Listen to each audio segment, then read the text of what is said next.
Saludamos al licenciado Rodrigo Gómez de la Torre.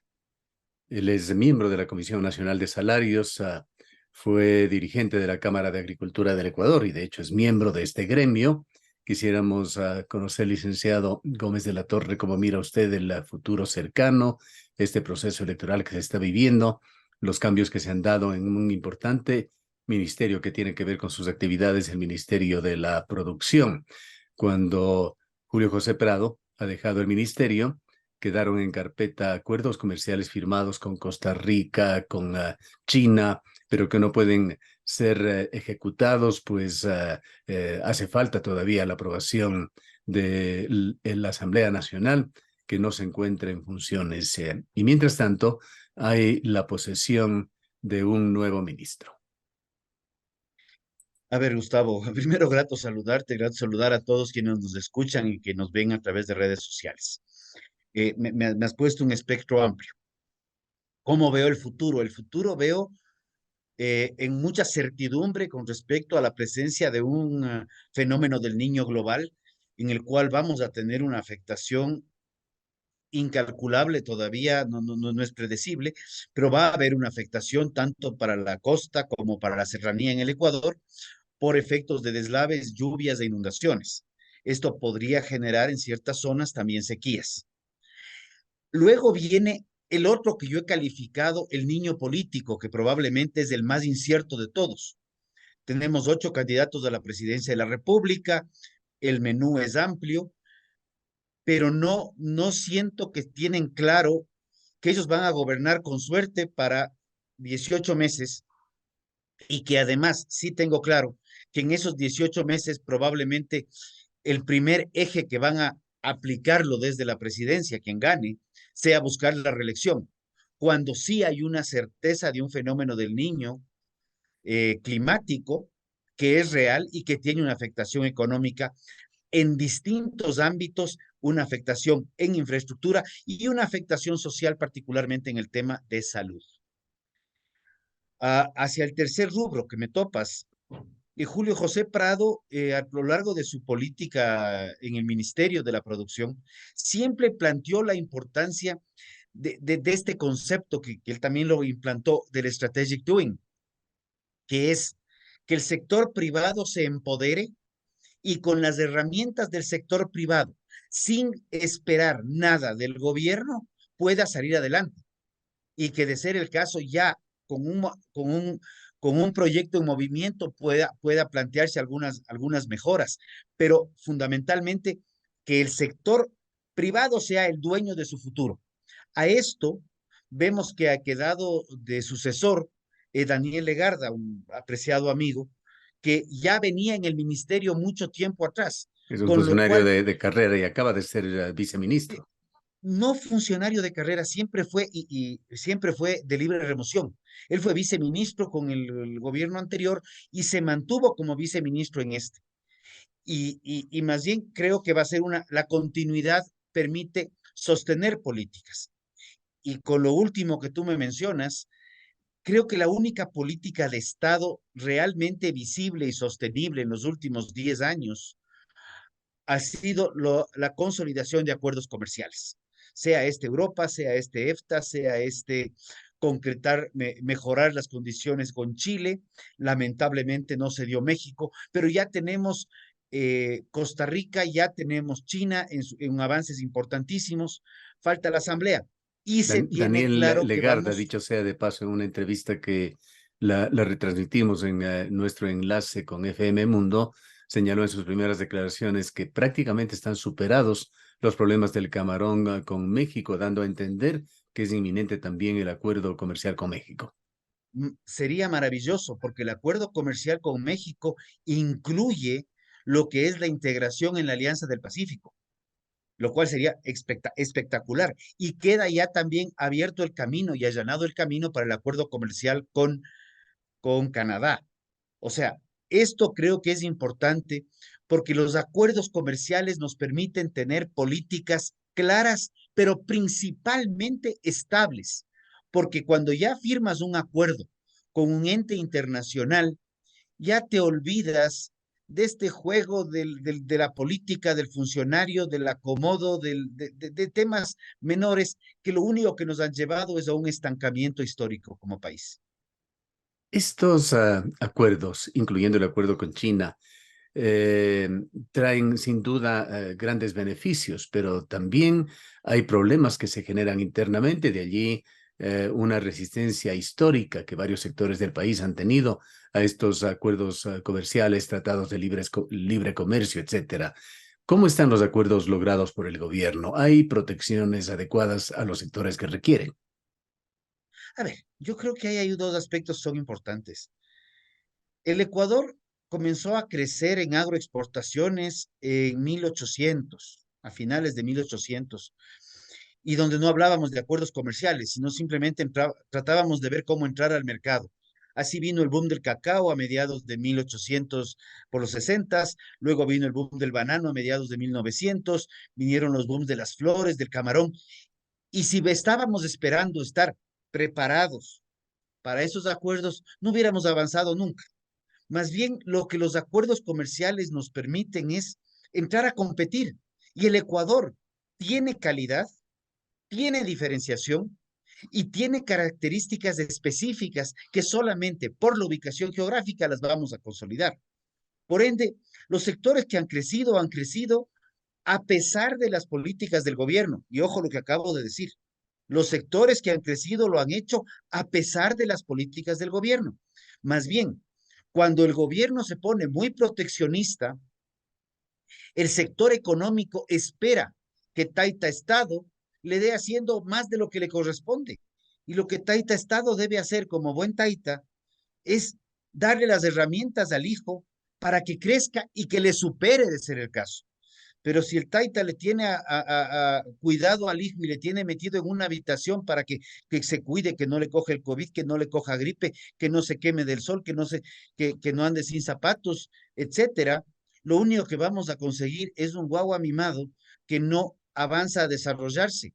Y no quisiera mencionarlo, pero creo que hay varios sectores en el Ecuador que evidencian esta suerte de que han decidido que requieren de un proteccionismo consolidado en lugar de estar esperando ver cómo se empoderan para salir adelante y exportar. Bueno, hay El sectores Ecuador es que exportador. reclaman también, no tanto un proteccionismo, pero sí que se juegue con normas claras y a que estas normas primen para todos. Se refiere sobre todo a normativa técnica, que no nos vayan a echar en cantidades viniendo desde el exterior, venga de la China o venga de donde sea, productos basura, que no cumplan con normas, con exigencias que sí cumplen algunas industrias ecuatorianas.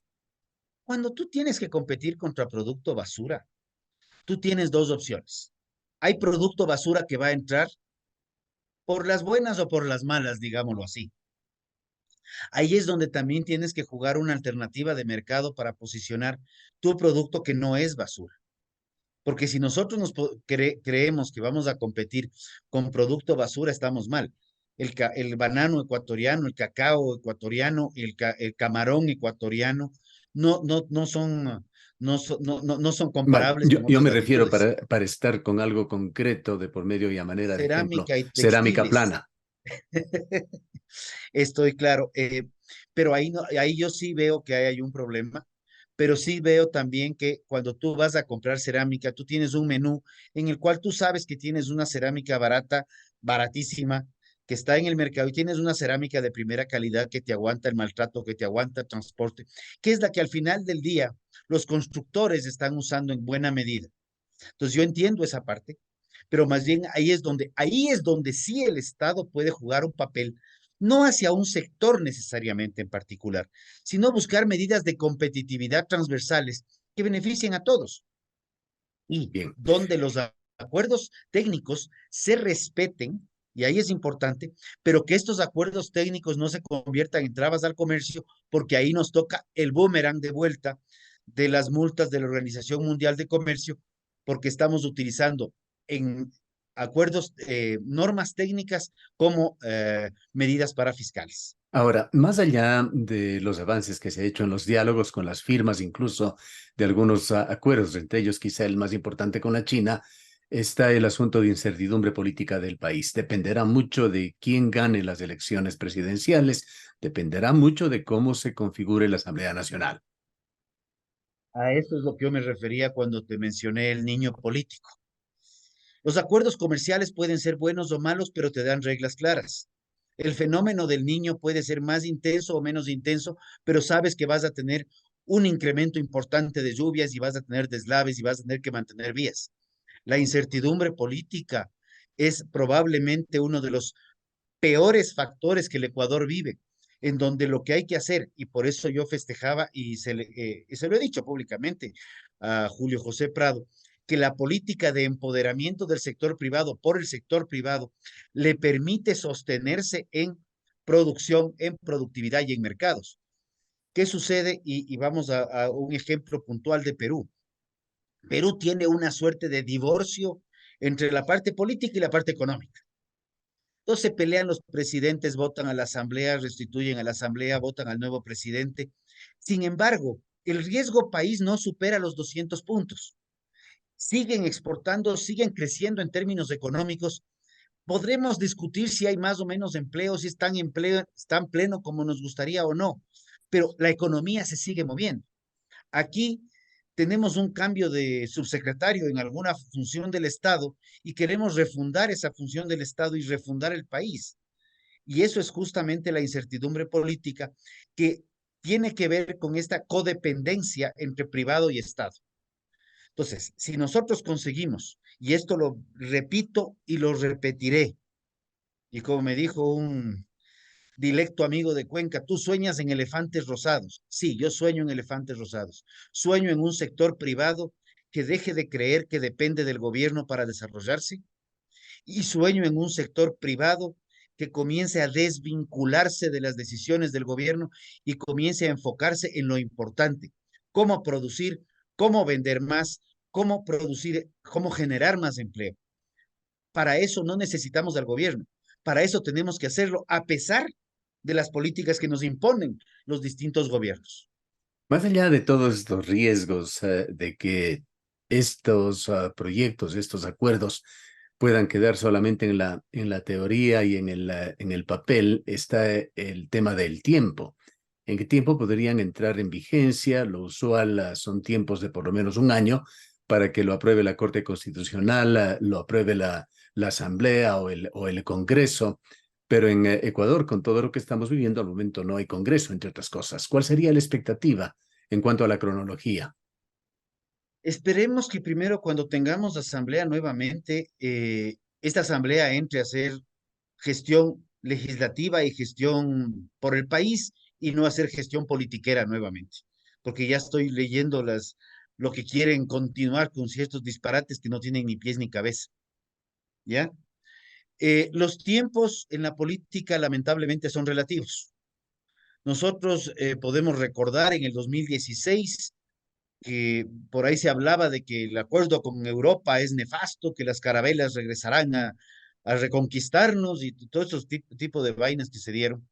Sin embargo, en agosto se cambió al ministro de Comercio Exterior, se concretó el acuerdo. En diciembre ya se había firmado el acuerdo técnico, la asamblea lo aprobó en cuestión, me parece que fueron 20 minutos y el acuerdo entró en vigencia en el mes de enero del 2017. Sectores económicos felicitaron y aplaudieron el ingreso al acuerdo comercial con Europa y cuando hacemos un balance, yo creo que el acuerdo con Europa ha sido extremadamente positivo para el país. Aquí no es importante si es que es más positivo para Gustavo o más positivo para Rodrigo. Aquí el país se llama Ecuador y somos un todo. Y ese país tiene que potenciar sus características diferenciadoras, competitivas y poder potenciarse como una integralidad. Toquemos finalmente, licenciado Gómez de la Torre, el otro tema que ha sido materia de preocupación y ocupación suya por varios años como miembro de la Comisión Nacional de Salarios. ¿Qué es lo que puede suceder en Ecuador y qué debería suceder con respecto al salario básico? Ecuador al momento, tras el cumplimiento parcial de las promesas de Guillermo Lasso, tiene un salario básico unificado de $450 mensuales que debería, a fin de año, para enero, si siguiera el presidente Lasso, ponerse en 475. Primero, ¿va a suceder esto? conviene que esto suceda. ¿Qué es lo que dicen esas cifras? Además que tienen que ser analizadas en forma relativa de este salario básico de Ecuador, que es el tercero en América, solamente lo supera Uruguay y Chile y todo el resto de países, incluyendo los países vecinos de Ecuador, Perú, tienen drásticas diferencias con el salario básico de Ecuador. En un país en el cual estamos como estamos en materia económica, no hace falta abonar mucho y que requiere también de inversión y de inversión extranjera. De la población económicamente activa, 3 de cada 10 ecuatorianos tienen empleo pleno, lo cual ya nos dice algo que hay que corregir. Segundo, vemos una recaudación. Para que el Taita Estado nos pueda dar una mano, necesitamos que haya más ingresos para el Estado. Y eso de ahí no va a darse porque el Estado se vislumbra que va a tener más egresos por efectos del niño, tiene una pérdida probablemente de ingresos por efecto del Yasuní ITT, en el caso que gane el sí, y a la vez tiene menos ingresos fiscales, una parte por incertidumbre política y otra parte por que hay una real contracción económica. En la promesa del presidente Lazo con respecto a subir el salario a $500 en 4 años se ha ido cumpliendo en su periodo de gobierno. Han sido 2 años de gobierno, 2 diciembres, ha incrementado el salario en $25 cada año y obviamente ya no terminará este año, así que probablemente lo que vamos a vivir es una decisión 100% populista a final del año, que tal vez unos digan que 25 era muy poco y veremos los impactos de ese no 25, sino tal vez más. Yo creería que debería ser menos, o mucho, o de hecho tal vez no incrementarse el salario nuevamente, porque la realidad es otra. La realidad es que más gente se queda sin empleo y cada vez el salario se convierte en algo que beneficia a un sector pequeño de la población y cada vez más pequeño.